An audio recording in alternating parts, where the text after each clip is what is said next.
श्री कृष्ण के कंजूस भक्त की कहानी। एक सेठ जी थे। वह भगवान कृष्ण के भक्त थे। वह भगवान के नाम का जाप तो करते थे, लेकिन कंजूस इतने कि वह किसी को एक दमड़ी भी किसी को देने को तैयार नहीं होते। यहाँ तक कि वह सेठ अपनी सांसें भी सोच समझ कर लेता था। उसे अपनी सांसों पर नियंत्रण करने का बड़ा अच्छा अनुभव था। उसकी पत्नी उसकी कंजूसी की आदत से बहुत परेशान थी, लेकिन सेठ के आगे उसकी एक नहीं चलती थी। एक बार पत्नी ने कहा कि दान तो आप करेंगे नहीं, कम से कम गंगा घाट जाकर स्नान कराओ। पत्नी की बात मानकर सेठ स्नान करने के लिए गंगा घाट चले गए। श्री कृष्ण की इच्छा हुई कि चलो अपने भक्त की परीक्षा लेते हैं। श्री कृष्ण ने उसकी परीक्षा लेने के लिए पंडे का रूप धारण कर लिया। सेठ जब वहां गंगा जी में डुबक लगा कर बाहर आए तो श्री कृष्ण उसके सामने एक पंडे के रूप लेकर प्रकट हो गए। श्री कृष्ण कहते हैं कि यजमान मुझे कुछ दक्षिणा दे दो। कंजूस सेठ कहता है कि इस समय मेरे पास कोई पैसा नहीं है। श्री कृष्ण को तो अपने भक्त का स्वभाव पता था।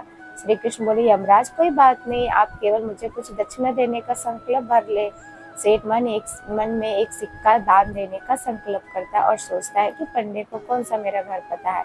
मैंने यह संकल्प किया है, जब वह अगली बार मेरे सामने आएगा तो मैं उसे एक सिक्का दूंगा, इसलिए ना वह मेरे सामने आएगा ना मैं उसे सिक्का दान करूंगा।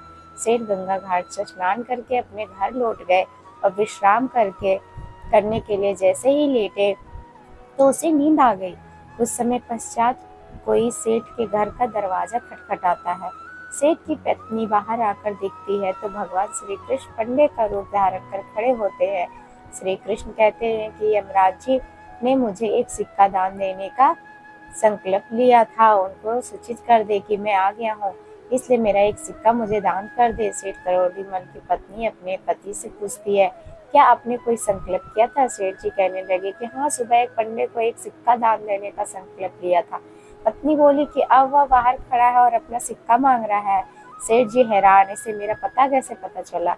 उस बात को नजरअंदाज कर सेठ पत्नी से कहने लगे कि उसे बोलो कि मेरी तबीयत ठीक नहीं है, इसलिए फिर कभी आना। सेठ की पत्नी पंडे के रूप को धारण के श्री कृष्ण से कहने लगी कि श्रीमान, मेरे पति की तबीयत ठीक नहीं है, आप फिर कभी आ जाना। लेकिन भगवान आगे कहाँ सेठ जी की चतुराई चलने वाली थी। श्री कृष्ण मुस्कुराते हुए बोले, मैं उनकी तबीयत ठीक होने का इंतजार कर लूंगा, अब तब तक मुझे जलपान करवा दे।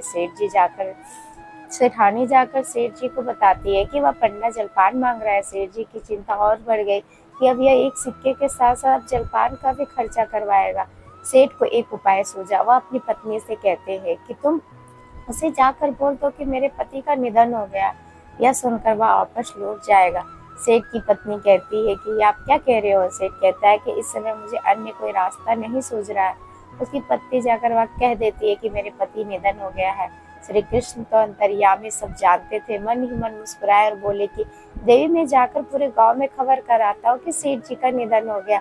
आप अकेली कैसे सारे कार्य करेंगी? कुछ ही समय में सारा गांव इकट्ठा हो गया और सेठ की पत्नी बार बार यही कह रही थी कि मेरे पति जिंदा है, वह नहीं मरे हैं। उसकी बात सुनकर सभी कहते हैं कि यह तुम्हारी मोह माया है। सेठ जी का अपनी सांसों पर पूरा नियंत्रण था, इसलिए उसने पूरा समय अपनी सांसें रोक कर रखी। इधर सेठ की सब सैया को लेकर जाने तक बात पहुंच जाती है, लेकिन उधर सेठ जी की इतनी कंजूसी की एक सिक्का देने को तैयार नहीं, मरने को तैयार है। श्री कृष्ण मन ही मन विचार कर रहे थे, ऐसे भक्त का मैं अब क्या करूं? यह तो मरने को तैयार है लेकिन मुझे सिक्का नहीं देगा।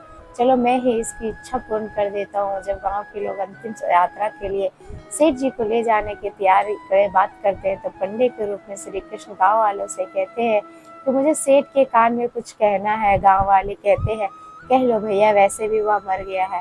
भगवान श्री कृष्ण कहते हैं, आंखें खोलो, मैं बैकुंठ से आया हूँ, तुमको मुझसे जो मांगना है मांग लो। सेठ ने खुश हो जैसे ही आंखें खोली तो सामने श्री कृष्ण को पंडे के रूप में देखकर आश्चर्यचकित रह गया। श्री कृष्ण भगवान मुस्कुराते हुए बोले, जो मांगना है मांग लो। सेठ जी की ममता अभी भी सिक्के में टिकी पड़ी थी, लेकिन तीन लोगों के नाथ कह रहे हैं जो मांगना है मांग लो। लेकिन सेठ जी है कि प्रभु, मुझे कुछ नहीं चाहिए, लेकिन मैंने जो संकल्प लिया है कि मैं पंडे को एक सिक्का दान करूंगा, मैं अपना संकल्प वापस लेना चाहता हूँ। प्रभु, मैं एक सिक्का दान में नहीं देना चाहता। श्री कृष्ण मुस्कुराते हुए कहते हैं, तथास्तु। भगवान अपने भक्त की कंजूसी पर मुस्कुराते हुए अपने धाम लौट गए। उधर सेठ जी ने राहत की सांस ली। चलो 1 रुपया का सिक्का दान से तो बाल बाल बच गया। राधे राधे। ऐसे ही कहानियाँ सुनने के लिए मेरे चैनल को लाइक एंड सब्सक्राइब करें। धन्यवाद।